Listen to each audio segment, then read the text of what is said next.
সেই আমি ঝড় তোলা পাগলামি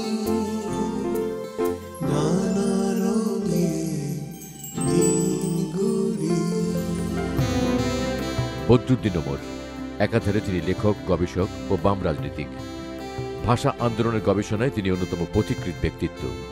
একজন বলিষ্ঠ প্রগতিশীল চিন্তক হিসেবেও তিনি সর্বজন শ্রদ্ধেয়। ব্যক্তিজীবনের সৎ, নির্লোভ ও আপোষহীন ব্যক্তিত্বকে দিয়েই আমাদের আজকের নানা রঙের দিনগুলি। আমার জন্ম বর্ধমান শহরে 1931 সালের 20শে ডিসেম্বর 2 নম্বর পার্কাস রোডের বাড়িতে। আমি আমার পিতা আবুল হাসিম এবং মাতা মেহেরবানু বেগমের জ্যেষ্ঠ সন্তান।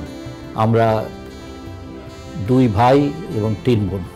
আমার ভাইয়ের নাম শাহাবুদ্দিন মোহাম্মদ আলী, আমার বোনদের নাম বিলকিস সায়মা, সাদেকা মনোয়ারা, জিনাত সিদ্দিকা।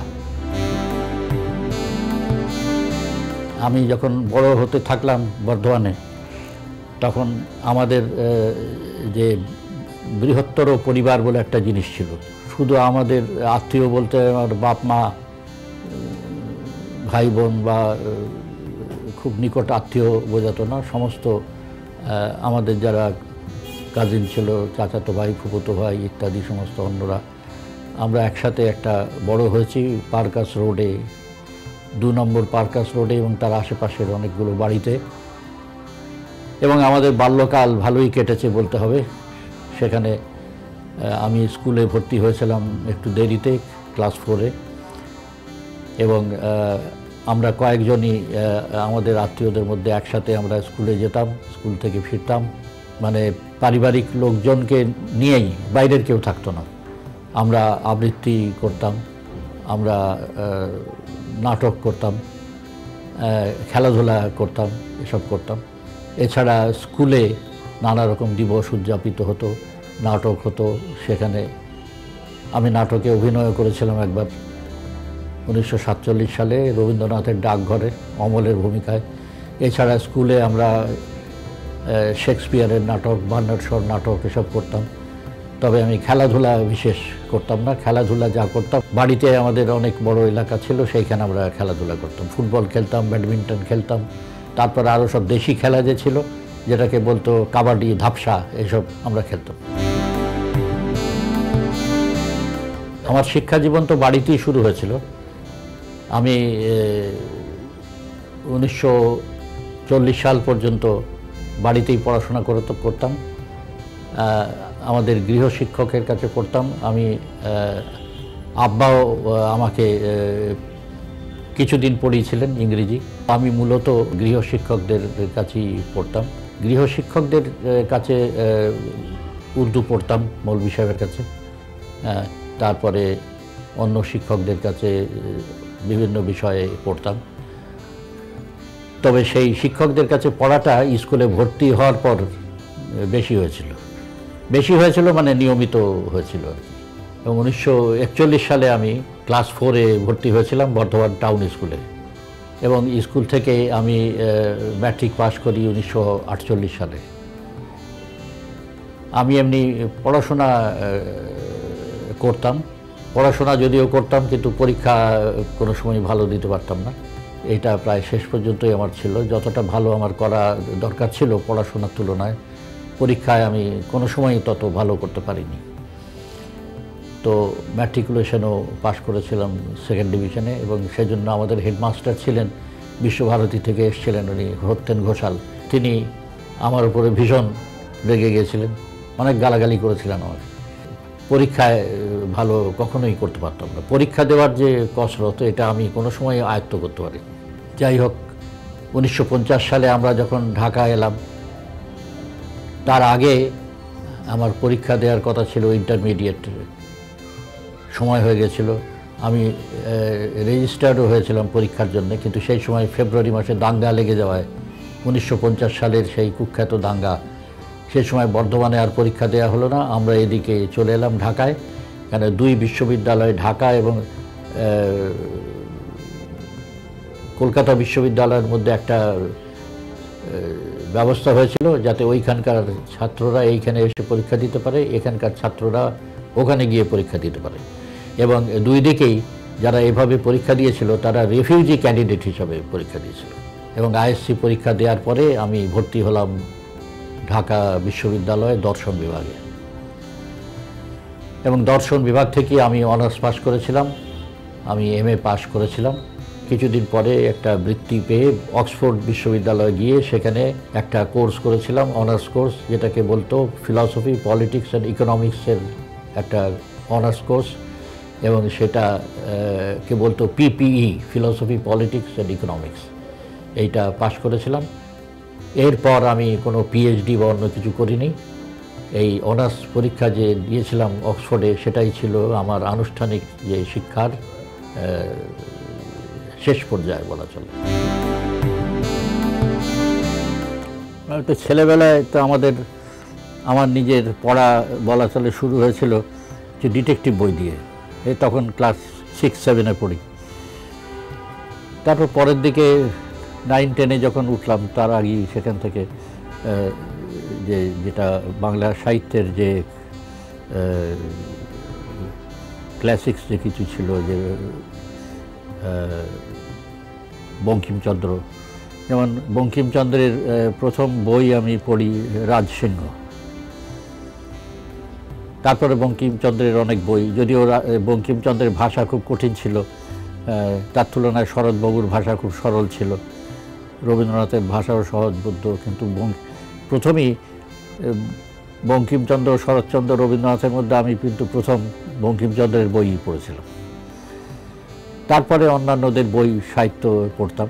এইটা কিন্তু আমি যখন রাজ কলেজে ভর্তি হলাম, তখন আমার পড়ার একটা ইন্টারেস্ট একটা অন্য জিনিসে হলো।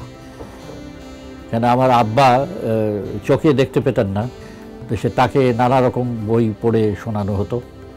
শোনাতে শোনাতে দর্শনে আমার একটা যাকে বলে ইন্টারেস্ট তৈরি হলো, এবং সেজন্যে পরে আমি ঢাকা ইউনিভার্সিটিতে এসে দর্শনে অনার্স নিয়েছিলাম। সাহিত্য বিষয়ে আমি পড়াশোনা করেছি, বলা যেতে পারে যে ইউরোপীয় সাহিত্য, সেটা তো আমি যখন বিশ্ববিদ্যালয়ে পড়তাম তখনই বলা চলে যে ইউরোপীয় সাহিত্য বলতে যেটা বোঝায় রাশিয়ান, ফ্রেঞ্চ, ইংলিশ, এই কিছু জার্মান, এই যে সমস্ত যে সাহিত্য, উপন্যাস, গল্প, এইগুলো আমি মোটামুটিভাবে যেটা ক্লাসিক্যাল যেটা লিটারেচার বলে সেটার সাথে আমার একটা পরিচয় হয়েছিল। কিন্তু মোটামুটি ইউরোপিয়ান ক্লাসিক্যাল লিটারেচার বলতে যেটা বোঝায় সেটা আমি বিশ্ববিদ্যালয়ে থাকার সময়তেই বলা চলে, বা তার 2-1 বছরের মধ্যেই আমি পড়েছিলাম। তারপরে কোনো পড়াশোনা যে আমার একটা কোনো বিশেষ বিষয়ে আটকে থেকেছে তা নয়, আমি বিভিন্ন বিষয়ে পড়াশোনা করেছি। ইতিহাস বিষয়ে পড়েছি, দর্শন বিষয়ে পড়েছি, সাহিত্য বিষয়ে পড়েছি, নানা রকম তথ্য বিষয়ে পড়েছি, মার্ক্সবাদের উপরে আমি পড়াশোনা করেছি। আমার ইন্টারেস্ট অনেক বিষয়ে থেকেছে, কাজেই আমি সেইভাবেই হাতে যখন যেভাবে বই পেয়েছি, অনেক বই আমি পড়েছি।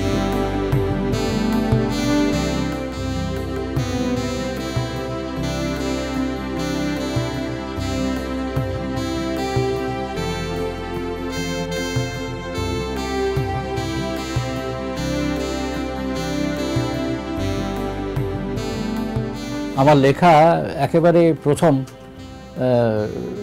লেখা, এমন উল্লেখযোগ্য কিছু না, কিন্তু প্রথম লেখাটা বের হয়েছিল তখন সাপ্তাহিক মিল্লাত বলে একটা পত্রিকা বের হতো, যে আমার আব্বা সেটার প্রতিষ্ঠাতা সম্পাদক ছিলেন এবং কাজী মোহাম্মদ ইদ্রিস সেটার সম্পাদক ছিলেন। তো সেইটাতে একটা লেখা বেরিয়েছিল, তখন আমি ক্লাস 8-এ পড়তাম। কিন্তু তারপরে লেখার আর কিছু ব্যাপার ছিল না। ঢাকায় আসার পর আমি প্রথম লিখেছিলাম তমদ্দুন মজলিসের একটি পত্রিকা ছিল, সৈনিক সাপ্তাহিক পত্রিকা। সেই সাপ্তাহিক পত্রিকায় আমি কিছু লিখেছিলাম। লেখালেখি খুব একটা বেশি ছিল না, কিন্তু তবু আমি সাপ্তাহিক সৈনিকে মনে হয় বেশ কিছু প্রবন্ধ লিখেছিলাম। 1963 সাল পর্যন্ত আমি যা কিছু লিখেছি সেটাকে আমি বাতিল করেছি, এবং 1963 সালের পর থেকে যেসব লেখা, এই সব লেখা আমার যাকে বলে আমি আমার বইপত্রে অন্তর্ভুক্ত করেছি। আমার প্রথম বই হচ্ছে সাম্প্রদায়িকতা, এবং সাম্প্রদায়িকতার অধিকাংশ লেখাই দু একটি ছাড়া সব লেখাই প্রকাশিত হয়েছিল তখন রাজশাহী বিশ্ববিদ্যালয় থেকে জিল্লুর রহমান সিদ্দিকী আর মুস্তফা নুরুল ইসলামের সম্পাদনায় পূর্বমেঘ বলে একটি পত্রিকা বের হতো। সেই পত্রিকায় আমি এই প্রবন্ধগুলি লিখেছিলাম, এবং যেগুলি পরে সংকলিত হয়েছিল আমার 3টে বইয়ে। প্রথম ছিল সাম্প্রদায়িকতা, তারপরে ছিল সংস্কৃতির সংকট, এবং তারপরে ছিল সাংস্কৃতিক সাম্প্রদায়িকতা। এই 3টে বই আমি রাজশাহী বিশ্ববিদ্যালয়ে থাকাকালই লিখেছিলাম এবং বের হয়েছিল। এরপরে আমি রাজশাহী বিশ্ববিদ্যালয়ে চাকরি ছেড়ে চলে আসার পরে অনেক লেখালেখি করেছি এবং অনেক বিষয়ে লিখেছি। আমি তো অনেক ধরনের কাজ করেছি, তার মধ্যে একটা উল্লেখযোগ্য কাজ হচ্ছে যে ভাষা আন্দোলনের উপরে আমি কাজ করেছি। 3 খণ্ডে বইটা আমি লিখেছি। এটা প্রথম খণ্ড প্রকাশিত হয়েছিল 70 সালে, দ্বিতীয় খণ্ড 76 সালে এবং তৃতীয় খণ্ড 82 সালে। তারপর আমি ঈশ্বরচন্দ্র বিদ্যাসাগরের উপরে এবং 19 শতকের বাঙালি সমাজ যেটা লিখেছি, চিরস্থায়ী বন্দোবস্তে বাংলাদেশের কৃষক, বাংলাদেশের কমিউনিস্ট আন্দোলনের সমস্যা ইত্যাদি অনেক বই আছে। আমি ইংরেজি যে সমস্ত লেখা তখন লিখতাম, হলিডেতে যে ইংরেজি প্রবন্ধগুলো লিখেছিলাম তারও কয়েকটি সংকলন বের হয়েছিল, এবং তার প্রথম সংকলন ছিল politics and society in East Pakistan in Bangladesh, তারপরে general crisis of the bourgeoisie, towards the emergency, এই সমস্ত বই ইংরেজিতে বেরিয়েছিল। তাত্ত্বিক বিষয়েও আমি বই লিখেছি। তবে আমার আর একটা বই উল্লেখ করা যেতে পারে, সেটা হচ্ছে ইমার্জেন্স অফ বাংলাদেশ। এই বইটাকে হিস্ট্রি অফ ইস্ট পাকিস্তানও বলা চলে, ইংরেজিতে লেখা।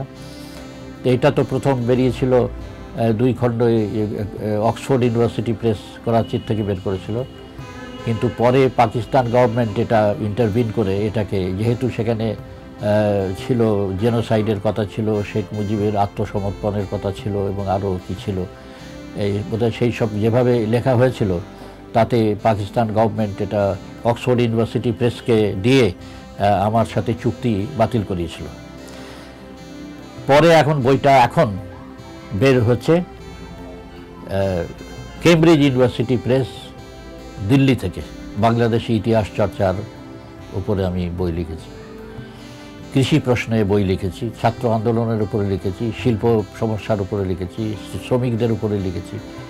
মানে আমাদের দেশের যে সাম্প্রদায়িকতা, মৌলবাদ, এইসবের বিরুদ্ধে আমি শুধু যে প্রথমে যে 3টে বইয়ের কথা বললাম সেটাই লিখেছি তাই না, পরে আরও অনেক বই লিখেছি।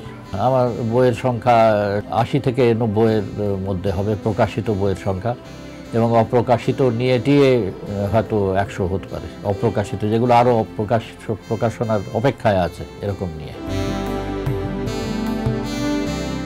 আমি আমার ছাত্র জীবনে কোনো রাজনীতি করিনি, কোনো ছাত্র সংগঠনের আমি সদস্য ছিলাম না। যদিও বর্ধমানে থাকার সময় আমার আত্মীয়রা ছাত্র ফেডারেশন করতো, কমিউনিস্ট পার্টির যে ছাত্র সংগঠন ছিল, মুসলিম লীগের যে ছাত্র সংগঠন ছিল ছাত্রলীগ, সেটার আমি ধারে কাছেও যাইনি কোনোদিন। এবং ছাত্র ফেডারেশনের যারা আমার আত্মীয়রা ছিল বা অন্যেরা ছিল তাদের সাথে আমার ওঠা বসা ছিল, কিন্তু আমি কোনো রাজনীতি করিনি। আমি রাজনীতি বলা চলে শুরু করেছি রাজশাহী বিশ্ববিদ্যালয়ে চাকরি ছাড়ার পর থেকে। সার্বক্ষণিক রাজনীতি আমি তখন থেকে তারপরে শুরু করেছি এবং অনেক ভেবেচিন্তে শুরু করেছি। আমি হঠাৎ করে কোনোই কাজ করিনি, অনেক ভাবনা চিন্তা করে অনেক অভিজ্ঞতার মধ্যে দিয়ে এসে আমি রাজনীতি শুরু করেছি, এবং পরে আমি কমিউনিস্ট পার্টিতে যোগ দিয়েছি। আমি দ্বিতীয় কোনো পার্টি করিনি, আমি কমিউনিস্ট পার্টি করেছি।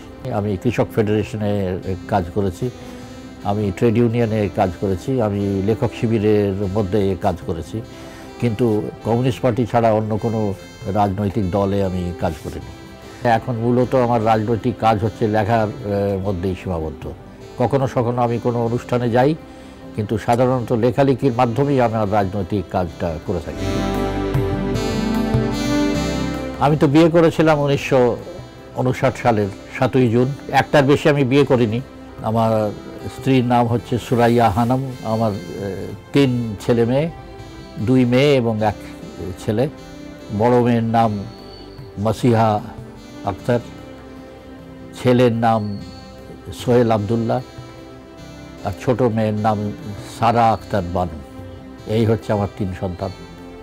তারা ছেলে চাকরি করে পদ্মা অয়েল কোম্পানিতে, 1 মেয়ে বিলেতে থাকে, সে কাউন্সেলিংয়ে কি ডিগ্রি করেছে, আর ছোট মেয়ে নিউট্রিশনের উপরে MA করেছে। পয়সা রোজগারের কোনো চেষ্টা কোনো সময়ই করিনি, যতটুকু দরকার তার চেয়ে বেশি কখনো করিনি। এবং রাজশাহী বিশ্ববিদ্যালয়ে আমি তো ভালো অবস্থায় ছিলাম, আমি একজন ডিপার্টমেন্টের প্রধান ছিলাম। সেটা ছেড়ে আসার পরে আমার সন্তানদের এবং আমার স্ত্রীর একটু অসুবিধা হয়েছিল, বিশেষত সন্তানদের। কিন্তু তা সত্ত্বেও আমি যেটা প্রথম কাজ করেছিলাম সেটা হচ্ছে আমার যে লাইফস্টাইল যেটা ছিল রাজশাহীতে, সেটা সম্পূর্ণ পাল্টে ফেলেছিল। কেন ওইটা রাখতে গেলে তখন ওই রাজনীতি করা যাবে না যে রাজনীতি আমি করতে এসেছি। তারপরে যে আমাদের সংসারে আমার স্ত্রী চাকরি করতেন ব্যাংকে, আমি লেখালেখি করতাম। এই জোড়াতালি দিয়ে যে পয়সা কড়ি পাওয়া যেত, প্রধানত আমার স্ত্রীর উপার্জনের উপরই সংসার চলতো, তবে আমার সাহায্য খুব কাজে লাগতো। 1970-71 সালে আমি তৎকালীন যে কমিউনিস্ট পার্টির যে পত্রিকা গণশক্তি, সাপ্তাহিক গণশক্তির সম্পাদনা করতাম। পরে 1974 সালে আমি সংস্কৃতি যে নামে যে মাসিক পত্রিকা, খুবই পরিচিত বাংলাদেশে এবং বাংলাদেশের বাইরেও, সেই পত্রিকাটা সম্পাদনা করি। এই পত্রিকায় আমাদের দেশের যে রাজনৈতিক, অর্থনৈতিক, সাংস্কৃতিক, সামাজিক যে বিভিন্ন সমস্যা, সেগুলোর বিশ্লেষণ আছে। আন্তর্জাতিক বিষয়ে অনেক আলোচনা আছে, কমিউনিস্ট আন্দোলনের উপরে অনেক আলোচনা আছে। এই যে আমার একটা বই আছে কমিউনিস্ট আন্দোলনের সমস্যা, এইটা তো 1974 সালের সংস্কৃতিতে আমি যেসব প্রবন্ধ লিখেছিলাম সেই প্রবন্ধগুলোরই সংকলন। এই পত্রিকাও যে আমরা বের করেছিলাম, এটাও কিন্তু আমাদের রাজনীতির সাথেই সম্পর্কিত ছিল। 1974 সালের ডিসেম্বরে আমার কাগজে বন্ধ হয়ে গেল। পরে 80-র দশক থেকে তখন আমরা অনিয়মিতভাবে বের করতাম। ডিক্লারেশন পাওয়া গেছে আবার এসে 1991 সালে, তখন থেকে ডিক্লারেশন পাওয়া পত্রিকা হিসাবে এই কাগজ আমরা বের করছি। তবে প্রত্যেক মাসে নিয়মিতভাবে সংস্কৃতি 2014 সালের মে মাস থেকে প্রকাশিত হয়ে আসছে এ পর্যন্ত। আমাকে প্রথম পুরস্কার দেওয়া হয়েছিল 1973 সালে, শেখ মুজিবের সময় বাংলা একাডেমি পুরস্কার। সে পুরস্কার আমি তো নিইনি। হ্যাঁ, এবং পরের দিকে আরও একাধিকবার আমাকে 21শে পদক দেয়া হয়েছিল, মানে দেওয়ার প্রস্তাব আমাকে জিজ্ঞেস করেছিল, সেটা আমি নিইনি। আমি ইতিহাস পরিষদের পুরস্কার নিইনি। পুরস্কার আমার না নেওয়ার কারণ হচ্ছে যে আমার কাজের জন্য আমাকে কেউ পুরস্কার দিবে, বিশেষত টাকা পয়সা দিবে এই পুরস্কার হিসাবে, এটা আমি একদম আমার কাছে অ্যাকসেপ্টেবল না। আমি মনে করি আমি যে কাজ করেছি সেটা হচ্ছে যে আমার নিজের তাগিদে করেছি, এবং তার জন্য কেউ আমাকে পুরস্কৃত করবে এইটা আমার মোটেই পছন্দের ব্যাপার না। এবং বিষয়টা এখন ভালোভাবে জেনে কেউ আমাকে ওষুধ দিতেও আসে না। আমাকে অনেকেই জিজ্ঞেস করে আমার জীবন সম্বন্ধে, আমার নিজের জীবন সম্বন্ধে আমি কী ভাবি, কীভাবে কেটেছে আমার জীবন। আমি সকলকেই বলি যে I have lived a life that I wanted to live. আমি এমন জীবন আসলে যাপন করেছি যেটা আমি যাপন করতে চেয়েছিলাম। এর চেয়ে বেশি একজনের আর কি থাকতে পারে।